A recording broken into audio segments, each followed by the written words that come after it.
कहानी का नाम रिश्तों का आईना। सावित्री देवी अपने बेटे रोहन और बहू प्रिया के साथ रहती थीं। घर तो एकदम सही चलता दिखता था, लेकिन भीतर भीतर रिश्तों में खटास बढ़ रही थी।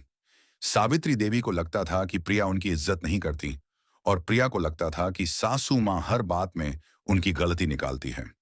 एक दिन छोटी सी बात पर बड़ी बहस हो गई। सावित्री देवी ने गुस्से में कहा, तो मैं घर की परवाह नहीं, बस अपने हिसाब से सब कुछ करना चाहती हूँ। प्रिया ने भी पलटकर जवाब दिया, आपको सिर्फ मेरी कमियां दिखती हैं, मेरे अच्छे काम कभी नहीं दिखते आपको। घर का माहौल और बिगड़ गया। रोहन ने दोनों को समझाने की कोशिश की, लेकिन कोई सुनने को तैयार नहीं था। कुछ दिनों बाद सावित्री देवी की बचपन की दोस्त शांता बुआ उनके घर आईं। उन्होंने आते ही घर का बदला हुआ माहौल महसूस कर लिया।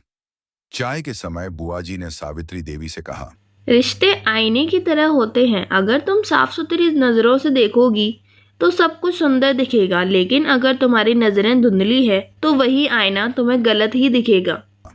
सावित्री देवी ने बुआ जी की बात सुनी और थोड़ा सोचा।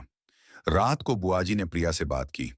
उन्होंने कहा, बेटा, सास बहू का रिश्ता हमेशा थोड़ा नाजुक होता है, लेकिन अगर तुम अपनी सास को समझने की कोशिश करो तो वो तुम्हारे दिल के करीब आ सकती हैं। पहले पहल करना बुरा नहीं है। अगले दिन प्रिया ने हिम्मत जुटाई और सावित्री देवी के पास गई। उसने कहा, माँ जी, मुझे आपकी सलाह चाहिए। मैं आपके अनुभव से सीखना चाहती हूँ। सावित्री देवी ने यह सुनकर कहा, मुझे लगा तुम मेरी बात नहीं मानती, लेकिन आज मुझे एहसास हुआ कि तुम दिल की साफ हो। उस दिन से दोनों ने एक दूसरे को समझने की कोशिश शुरू की। घर का माहौल बदल गया और रिश्ते मधुर हो गए। रिश्तों में दूरियां केवल संवाद और समझदारी से कम हो सकती हैं। एक दूसरे को समझने का प्रयास रिश्तों को मजबूत बनाता है।